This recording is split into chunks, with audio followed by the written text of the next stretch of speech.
All right, well, let's go ahead and kick things off then. Thank you guys all for coming this morning to my presentation on SEO and where it's kind of been the last couple of years. So we'll go ahead and start with a little bit about me. My name's Diane Kulseth, and I've been in the SEO industry and digital strategy industry for nearly 10 years. I'm currently at Site Improve. I've been there for about 4 months now, so still getting my feet wet with everything there, helping with their SEO product. Prior to that, I've worked with Fortune 500 companies, B2B, healthcare, higher ed. I used to actually work here at the University of St. Thomas, nonprofit, startups, etc., etc. But that's really enough about me. To get things started, I want to start with a little bit of a story.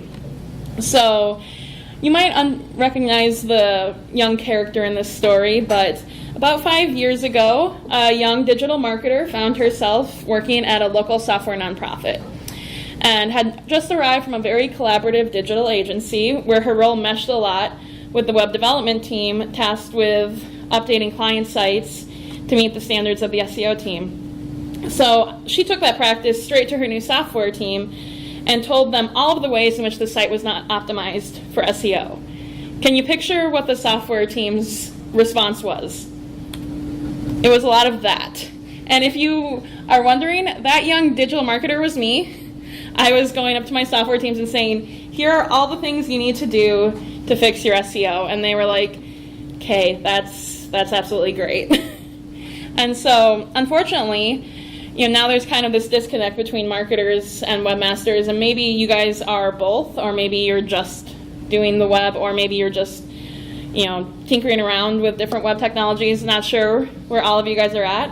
But really what I'm trying to help here with is, for those of you who find that whenever your digital marketers come by, you put your headphones on, you run away, or you audibly groan, let's try to help build some harmony so that way you understand what they're trying to achieve and what you are actually capable of. So my goal is to help you speak even more knowledgeably to the topic of SEO when advocating for your time and efforts, because obviously you can't do everything all at once. But before we get started, how many of you feel like you have a solid knowledge of SEO? Okay, a few of you. How many of you know what SEO stands for, and that's kind of like the base of your knowledge? All right. Cool, so we've got a couple different knowledge levels then. So we'll go ahead and talk through a quick agenda. So talk about current SEO efforts, the SEO pyramid, key updates to search, so where has search gone in the past couple of years, prioritizing your work, and then building that harmony with those marketing teams. So before we get started, how many of you are responsible for SEO in your organization? Okay, one. How many of you collaborate with marketing for your SEO efforts? A few more. How many of you don't touch SEO at all? How many of you just want to learn more about SEO? All right, great. Good mix. So, do any of these plugins sound familiar? Drupal SEO tools, real-time SEO for Drupal, Yoast SEO for Drupal, or any of those? Anyone? Yep, I got a couple of nods there, looks like. How about any of these SEO modules? Path Auto, Page Title, Meta Tag, Redirect or Global Redirect. Okay, got a couple of nods. And then Content Optimizer. Okay? So, the great thing with all these plugins is they help, but most plugins and modules only scratch the surface when it comes to SEO. So what do I mean by that? Well, if we take a look at the SEO pyramid, they're only covering the bottom pieces, and in most cases, only about half of the foundational piece. So if we take a look at accessible and quality content and keyword research and targeting, these plugins and modules only cover a little bit of that. But you might be asking, okay, that's great, Diane, what the heck even is the SEO pyramid? So we'll take a look. The SEO pyramid helps to group activities into an understandable format for teams and helps to divide them for roles. So first we have social, we have link building, keyword research and targeting, as you've already seen, and then of course accessible and quality content. So social and link building usually don't pertain much to webmasters, but they're helpful to know. So social really revolves around helping to get users to engage on site and doing, of course, your social media marketing, your Instagrams, your Facebooks, LinkedIn's, maybe Snapchat, I'm not sure. Link building really focuses on reaching out to webmasters to get links on websites and finding different ways to create new strategies to gain links. So this could be stuff like publishing a blog post in an industry publication such as like tech.mn and getting links back to your website that help to build your authority in your industry. Then, of course, keyword research and targeting. So what are we talking about here? Building out different keyword strategies, brainstorming new keywords for different content areas, and then targeting your content. So targeting your titles, your descriptions, your URLs, your headings, anchor text, etc.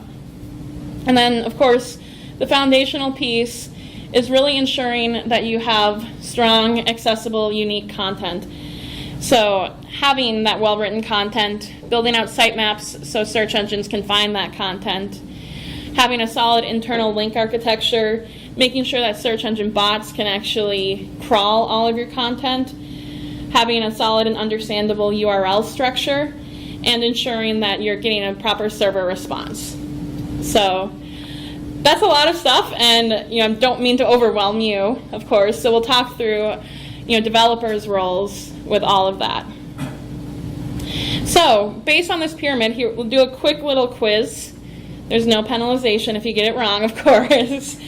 But which one would rank better if we had two pieces of content? The first piece of content is very disorganized content with links that are pointed to that page, or organized content that has no links pointed to the page. Okay, I see a sign for one. Couple saying one. Who thinks number one? Okay, who thinks number two? Okay, if you said number one, you would be correct. Why? Without internal or external links pointing to the page, it's hard for search engines to notice the content, no matter how well it's written. So, how do we actually make that content accessible? First up, we need to talk through some different recommendations, and what I'm going to be doing is I'm going to actually share recommendations from Site Improve's SEO Audit tool. Why? Because then you can understand some of the most common issues that are coming up in different SEO audits, and those issues that then might have digital marketers knocking on your cube or knocking on your office door saying, we need to fix this. So first up is user experience, then also speed. So I'm talking about mobile speed, desktop speed, individual page load speed, etc. Mobile experience as a whole, and I'll go into detail on all of these different ones. And then also cleaning up your redirects. So let's first start with user experience. So here are some of the key things that audits look for. First, an easy to understand navigation. Pages reachable within 5 to 6 clicks of your home page. So this can be an issue, especially with larger websites. Next thing you know, it takes 7, 8, 9, even 10 clicks to get from your home page to an actual piece of content. So the more that you can shore up that content and make it reachable for your users and for your search engines, the better the experience for your users and the better your site will have the chance to rank. Also checking for no broken links, making sure that you have a seamless experience for your users and for web crawlers. Certainly if Google or Bing can't access a page because the link is broken, then there's no way that that page will be indexed in search. Then of course all text on images, so both for screen reader purposes and for the search engines, you want to know what that image is actually referring to. So if it was like a picture of me, it might say, brunette young woman standing behind a podium, etc. Making it very descriptive for both screen readers and for crawlers. And then finally, speed, which is a great segue into our next area of focus. So what do I mean by speed? Compressing your images, compressing resources on your site. At Site Improve, we recommend gzip compression, but you might have some other means for compressing your resources. Minimizing your HTML and CSS. When working at a previous company, our digital marketing team had so many different tracking codes on their landing pages that all of a sudden their page speed just tanked. Or like during a rebrand, a bunch of images, we started going from like small images to these broad hero images on all the pages, and page speed tanked as well. So the tech teams and the web services teams would work with the digital marketers and say, okay, you want these beautiful images or you want all these tracking codes. How can we make this like the most seamless experience so that way we're not lagging so much every time someone clicks onto one of these landing pages. Also, minimizing redirects. So this is common that we're seeing within any site redesign. People will just say, okay, I want to redirect page A1 to page A2. And then, of course, when the next redesign happens 3 to 5 years down the road, and maybe some of your development team has, changed over, then all of a sudden it's, okay, now I want to redirect page A2 to page A3. And for the user, then they're starting at page A1, waiting to go to page A2, then go to page A3. And it takes just a lot longer for them to actually get to the web page in question, which can then lag their experience. And what we're hearing more and more from Google is that if your page takes more than 2 seconds to load, most users will just actually drop. And they won't come to your page and won't come to your website in general. So the more that you can clean up those redirects, and instead of making it page A1 to A2 to A3, make it page A1 to A3, or even better, just clean up the link in general so when they click there, they're sent automatically to A3. Does that make sense? Okay. And then also images under 1 megabyte. So kind of as I mentioned before with page speed, if you have really large images, it takes a while for those resources to be pulled. So the more that you can work with your creative teams or your web designers to say, hey, let's get these images to be less, that'll help your site to load quicker as well. So, any questions so far? I know I've kind of ran through a lot. Oh, okay. Great. Feel free to ask questions throughout if you have any. So next up is mobile.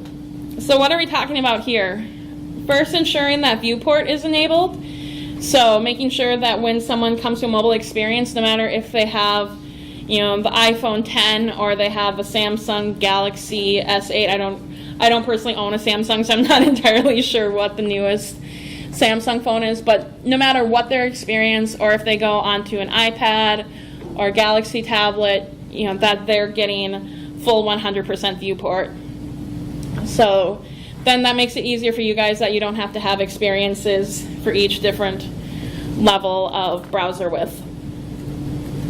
Also ensuring that your tap targets are as greater or equal to 48 CSS pixels wide. So ensuring that the fat thumb phenomenon doesn't continue, because obviously we've probably all been there where you try to click on something and you end up clicking on a different menu item than the one you intended to. So the more that you can improve that width and allow for people to access those key navigation items is important. Reducing your Flash content. It can be really hard, if not impossible, to load on mobile. So obviously the more that you can minimize that, the better. And then of course going over then to redirects. So we talked about this a little bit. Reducing your redirect loops and chains. Checking for 302 redirects. So these are often temporary redirects, which makes sense if you're making quick updates to a page. But if these are kept more permanently on your site, let's say after a month or two after you've made updates to the page, what this ends up doing is hindering the previous page's ability to send any authority it's received from its links over to that new page. So with a 301, A1 can then say to A2, I want A2 to have all of this link authority that I've gained. Maybe there's been articles from ESPN, or there's been articles from Harvard Business Review that help to boost that A1's ability in the search engines to rank well, saying it has strong authority about a certain topic. If you do a 302, all of that authority is gone. But if you do a 301, then it helps to say, okay, A2 now gets this authority from all of these links. Does that make sense? Any questions on that? Okay. And then also ensuring that all of your redirects are on consistent protocol, so HTTP or HTTPS. Right now, the search engines are starting to send out warnings around HTTP sites, so saying that they're not secure.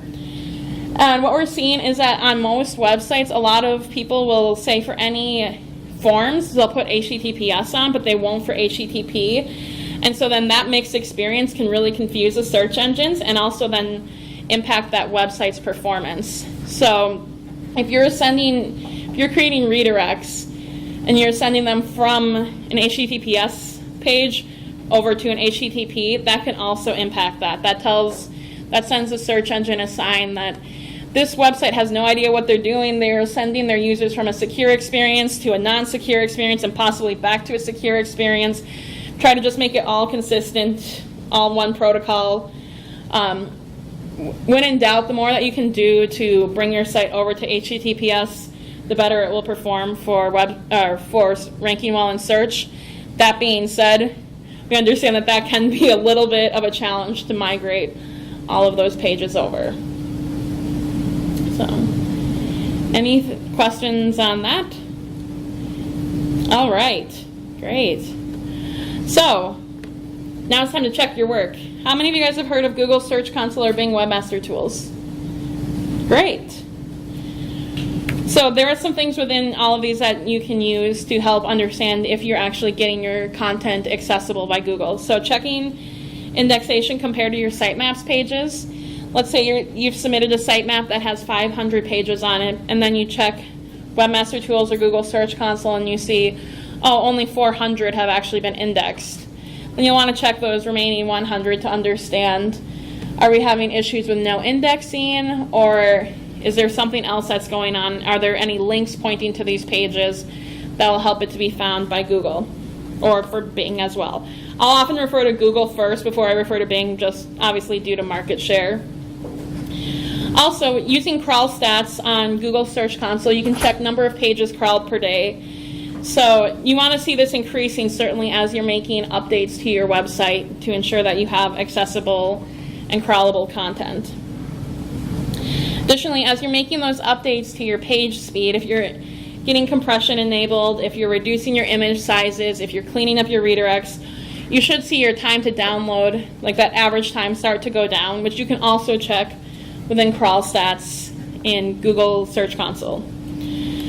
Finally, if you have pages that are just not showing up for whatever reason, you can also use the Fetch as Google feature within Google Search Console to help Google get some attention on that web page. Say, okay, actually crawl this web page and try to consider it for search. You might have it already on your sitemap, but for whatever reason, maybe it's at like the bottom of your sitemap or it's like in the way back of your website and it's just hard for the crawler to get there. Then you can kind of bring it up to the front and say, this is important, Google, take a look here. All right. So what else should you guys know? As I mentioned earlier, we're going to take a kind of quick history lesson into search. So I see a bunch of different ages here, but who has been in the industry long enough to remember when you had to mention every single location on your web page to ensure that it ranked well for that particular city? Anyone? All right, got a couple of you. So that changed around 2011, 2012, but certainly that practice is still in the market. I still hear at least once a week. So do we have to mention this particular keyword? And how many times do we actually have to mention that keyword in order to show up? And it's like, okay, history lesson, here's what's changed. So let's talk about this a little bit. In 2011, Google launched the Panda algorithm updates, so really trying to target spammy or thin content.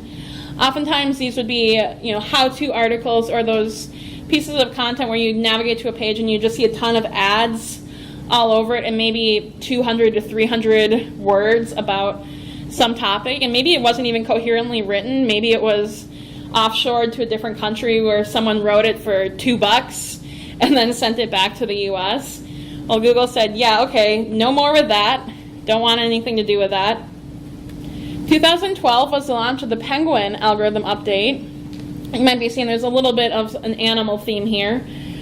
And really what they were trying to combat is links from spammy sites and keyword stuffing. So again, that mentioning your keyword tons and tons of times. That was no longer needed. You didn't need to say, here at ABC Web Developing, we have web developers who work on web development every single day. Your web development client will be helpful with their web development efforts, et cetera, et cetera, et cetera. And then also trying to clean up those links from spammy sites. So, superhotwebdevelopers.com, if they saw 500 links that looked the same as that, Google would say, okay, this site is clearly participating in some spammy practices. We're going to cut down on their rankings, their traffic, and possibly even their revenue. So, these were kind of some negative actions, but then Google also started to take some more positive actions with how they approach search. So 2015 was the dawn of Mobilegeddon, which sounds like it's this big terrifying thing, and it really wasn't. But just saying that if a website had a strong mobile experience, it would be prioritized over similar sites that didn't have a strong mobile experience. And what do I mean by that? I certainly don't mean MDOT sites, but really sites that help to achieve the goals of whatever their mobile users want. So if they're shopping for something, providing them links to how to call a store, how to get directions to the next store, or how to even place an order possibly on that website. So again, good stuff there. Then finally, also in 2015, saw the dawn of RankBrain. Who's heard of RankBrain? Anyone? All right, a couple people. Great. So this is really utilizing artificial intelligence and machine learning to match a user's intent. So if right now I said I wanted to look at spring clothing and it knew that it was raining outside, they might propose, rain boots, raincoats, maybe an umbrella. Well, I guess that's not technically clothing, over like shorts and tank tops and, maybe a swimsuit. So really kind of taking some more of that semantic intent of a user and catering it to their search results. So let's talk about that in particular a little bit more. There are some really interesting things that Google is doing now. For example, every single day, 15% of searches to Google are brand new even to Google. So you might come up with something like, what was the hospital that Diane Kulseth was born at? Now, that's not going to be found anywhere on a website, but people are searching like these heavily nuanced terms and searching them a lot more differently than what's the hospital closest to me. They're looking for a little bit more detail. They might be saying, what's the hospital closest to me that has, 24-hour emergency room and an on-site pharmacy? So a lot more detail implemented to this. But so what happens if Google has never seen this before? What RankBrain helps to do is if it sees something that it's not familiar with, it takes an educated guess. It finds what it's already seen from its index and matches it with something that has a similar meaning and then filters the results accordingly. So what does that mean? Basically, Google is now able to understand how people navigate the web at an unprecedented speed. They're now not only checking to see how many times your keyword is used, if your site is crawlable and accessible, how many links it has. It's also checking for user behavior to understand that if a user comes to your website and says, nope, that's not what I'm looking for, and bounces off, it says, okay, this content's not helping. We're going to give them the next result. And if then they go to that page and says, yep, that's helping, then they also use that to influence how they then rank their sites for search. All of a sudden, that second page is going to start ranking higher, despite the fact that you might have done a lot of work on that first page to get everything well optimized for search. If it's not meeting the user's needs, it's going to be ranked even lower. So as we kind of mentioned earlier, more and more that you can do around user experience, the better. So seeing a couple of confused looks out in the audience, so I'm just going to pause real quick for any questions. Anything? All right. Well, then I'll keep going.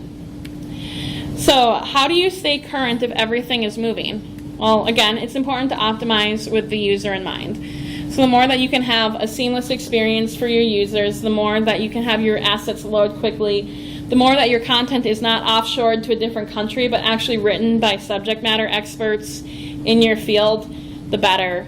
The more the images are relevant to what people are searching for, the better. the more your links aren't spammy links, but actually relevant links from your industry, the better. So really, the more that you focus on the user, the better you'll be able to combat all of these changes from Google, from Bing, from Yahoo, etc. Because that's what they're doing. They're basing all of their efforts off of what users are looking for and how they're reacting to the search results that they're presented. So think like a human, work like a human, and you'll be able to help provide results that help the humans. So, who knows what these are? Has anyone seen these at least? Okay, good, good. I won't ask you guys what these are, but these are knowledge graphs. So these are information curated from multiple sources. So with this particular one, we see Site Improve Inc., which is obviously my company, and they're pulling from Google reviews as well as like Google location data. And then also if there are any additional reviews possibly on Facebook or Yelp around the business, they might also pull that into the reviews section. And this is usually presented to users on the right side of their desktop search, or often at the top of a mobile search. Similar to Knowledge Graph is featured snippets, and these are different from Knowledge Graph in that they're curated from one single source, and these are the top result for both desktop and mobile, and oftentimes it's a short answer and often used for voice search. So if you were to take your phone out and say, hey Google, how many licks does it take to get to the center of a Tootsie Pop?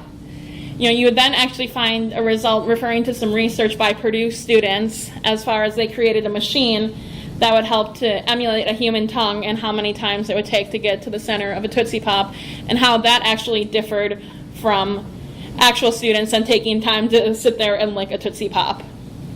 So these are some different things that you can find with voice search, and featured snippets helps to get those answers quickly without you having to then navigate to that selection of 10 different websites to find your answer. So you might be asking yourselves, as some of the web and tech resources, great, so now what does that mean for me and the amount of work that I personally have to do? Well, with featured snippets, these are well organized, bulleted or numbered lists.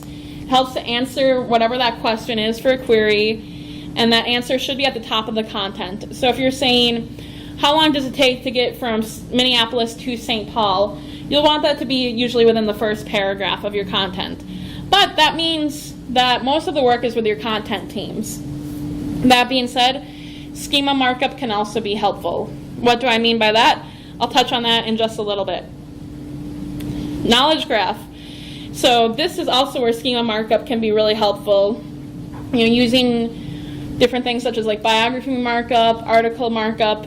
If you were to search for who is Tim Cook of Apple, you would then get a knowledge graph all about Tim Cook, probably his Wikipedia page, maybe some news articles about Tim Cook and the big flop that was the Apple Developer Conference, or maybe it wasn't a big flop, who knows. Also, you can use citations on local directories such as Yelp or Google My Business. And then this really involves a strong collaboration between content teams, your digital marketers, and of course your web developers. So I promised I would touch on schema.org briefly. So what is schema.org? Who's heard of Schema? All right, looks like a lot of you. For those of you that don't know, this helps to provide structured data for the different entities on your website and on the internet. So this could be, you might have books on your website, including structured data around the books, the ISBN code, who the author is, the publication date, etc. Movies, possibly even down to what show times at what theaters. Is it going to be in 3D? Is it wheelchair accessible, etc., etc.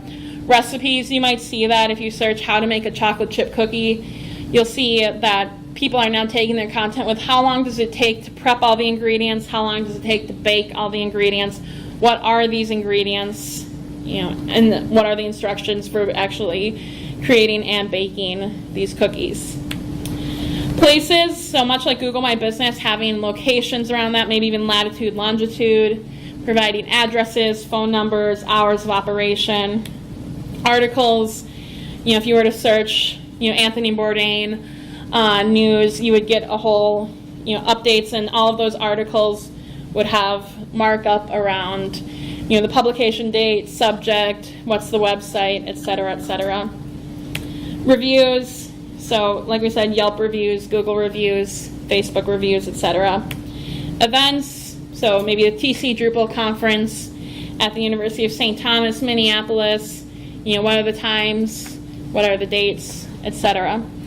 Also, this is available on GitHub, so you can go to schema.org, or if you search GitHub for Schemaorg, you'll get to see all of the different repositories that people are making to help make this open source markup even better. So then, how do you go about checking your work for this? Again, we'll enlist the help of Google Search Console. You can use search appearance for errors or areas to improve your structured data. I was actually just looking over a site that I help to manage on my free time, and the marketer that works the most with that had actually implemented structured data, and I saw the amount of errors go from 100 to 500, and so I'm like, okay, note to self, we're going to have to take a little bit of a look at that and help to refine maybe the markup that they were using wasn't quite implemented in the right way. So, prioritizing all of this now. Of course, there are different ways that you can prioritize your time. Here are just some ways that I personally would recommend in my history of working, kind of in the middle of like that marketing and then developer sides. Number one, how many occurrences are these happening? So if someone comes up to you and says, we have a broken link on every single page of our website because it's included in the footer. Okay, well that's probably something that can be fixed at the template level. Shouldn't take a lot of time. So maybe you can say, okay, yeah, I'll go ahead and put that on my list of something to tackle this week. Resource capacity. Someone says, we need to improve our page speed because Google tells us to. That might be a little bit more challenging. You'll be like, okay, so what exactly do we need to improve with this? Oh, well, it says that we need to compress all of our HTML files. Okay, well, that takes a lot of time. Let's go ahead and figure out what makes the most sense based on current capacity loads. And then also sprint priorities. So if you guys are doing Agile and doing, your 2-week sprints, be able to say, okay, well that's great, but for these 2 weeks I'm already working on this. Maybe I can prioritize this into the next sprint. Or you might have other business objectives. So then, what to do when your marketers come by again and you want to just sit there and go, oh gosh, here they come. So creating the harmony. Number one, I highly recommend don't run away from them. Don't put your headphones on. I personally experienced that as a digital marketer. It's like, all right, great. I'm going to just stand here awkwardly until the software engineer comes back. But first and foremost, share with them what your priorities are. Involve them in sprints. Some of the best teams that I've worked with actually had cross-departmental marketing and developer or software engineering sprints. That way we could then see, oh, okay, the software engineers are actually really busy on some key priorities for the business. So maybe I'll, de-escalate my concern. Maybe it's not as urgent as I think it is. If they're saying, hey, you need to add content fields to this particular page, ensure that the page in question is first accessible. Because if it's not accessible to the search engines, then all of the efforts probably won't even make a difference. Finally, ask them about perceived impact to search results and business metrics. If they don't know, that might mean that it's a great opportunity to challenge that and say, okay, well, before I invest, in 8 hours of my time to make this fix across the website, how do we know that this is actually going to, provide some impact to our business?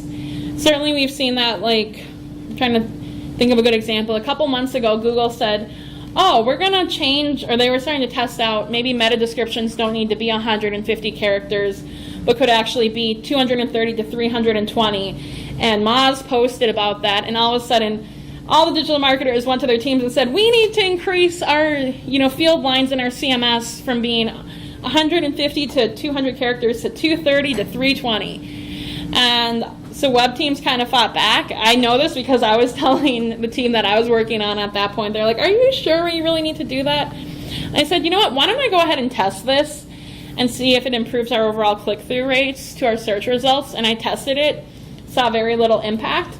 A couple of weeks later, Google said, yeah, you know what, 150 to 200 characters is just fine. We're going to keep things as is.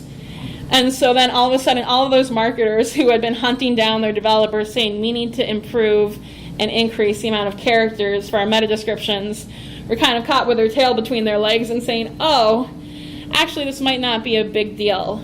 So that's another thing, is to encourage testing on your marketers and saying, hey, why don't you go and test this out in a small case scenario, and before we make any mass changes, let's get some results back. Let's see the data behind it. Let's see if this will actually improve things for the business or if it's just a lot of talk. So with that, that's all that I have. So thank you guys for listening and participating to my questions. Now, if you guys have any questions, we have about 23 minutes, so feel free to shoot away about anything that I covered or anything else that you've been, like any burning questions you have around SEO. Yep.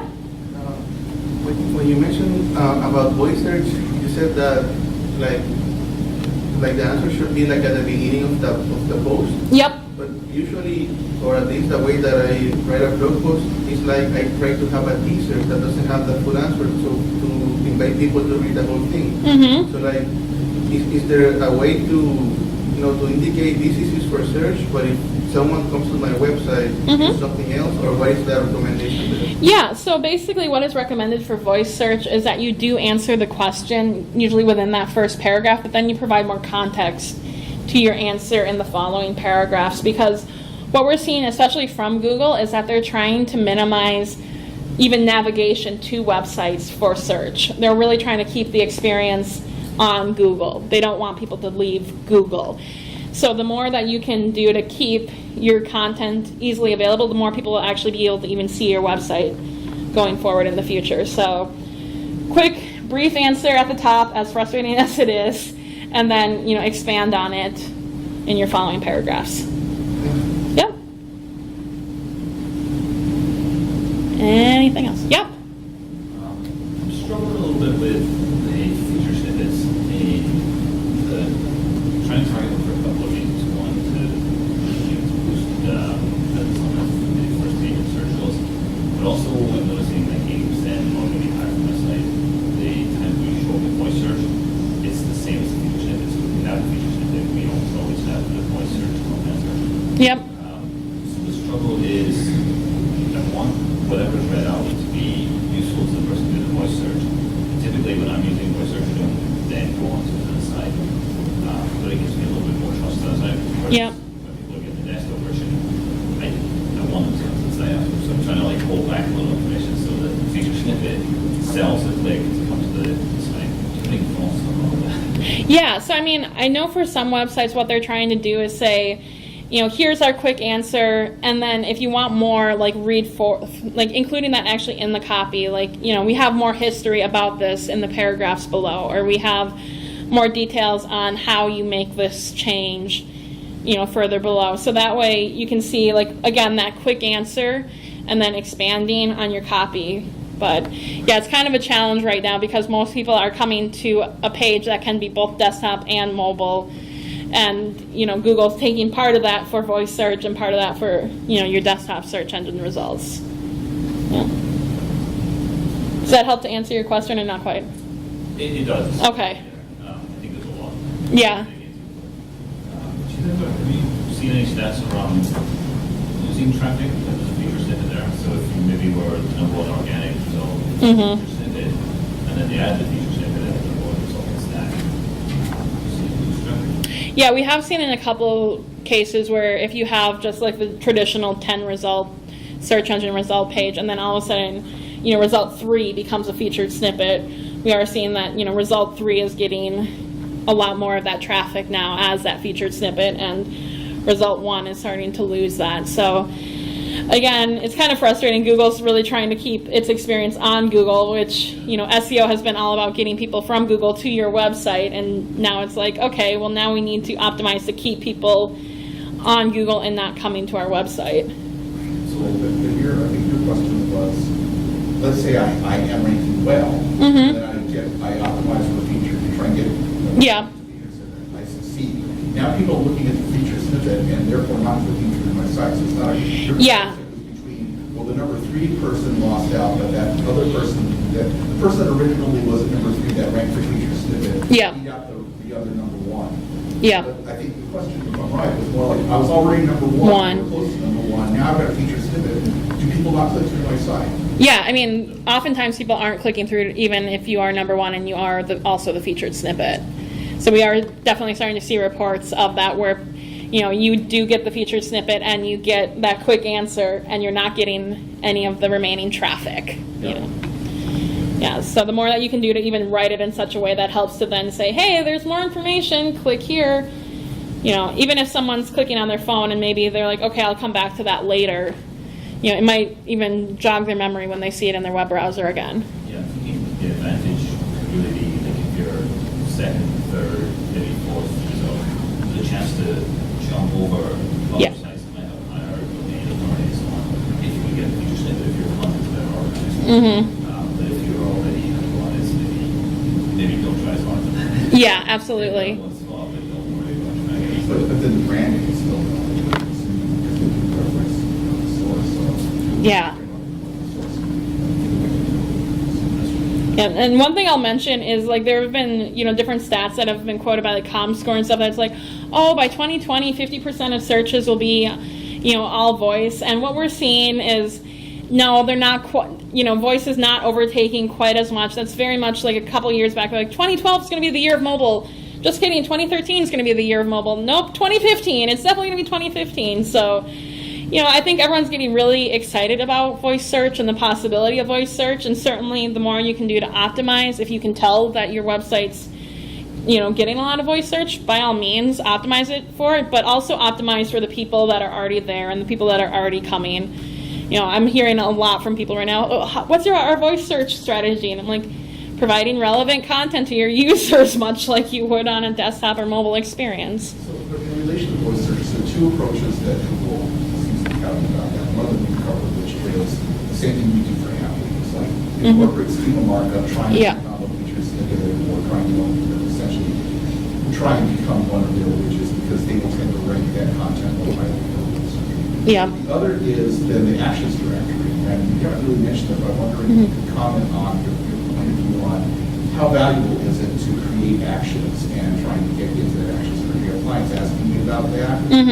I agree with you. I think that we're years away from people doing this, but there are more smart speakers and phones and people talk, increasingly getting their content through voice. So I can kind of look like, well, it's Twitter server 2018 or 2018. So it doesn't hurt to get in on it now. This is what I'm read. But what's your viewpoint on Google Actions? Have you implemented those at all, and what was your experience? We haven't implemented them at this point. Really, we're still kind of focusing on like schema markup, and really we're hearing that that's even being used still, like with Amazon Alexa. If you say, oh, can I get a recipe for chocolate chip cookies again? Like they'll say, do you need your list of, do you need to collect all of your ingredients first, or do you have all of your ingredients? And so it's really still obeying a lot of that at this point.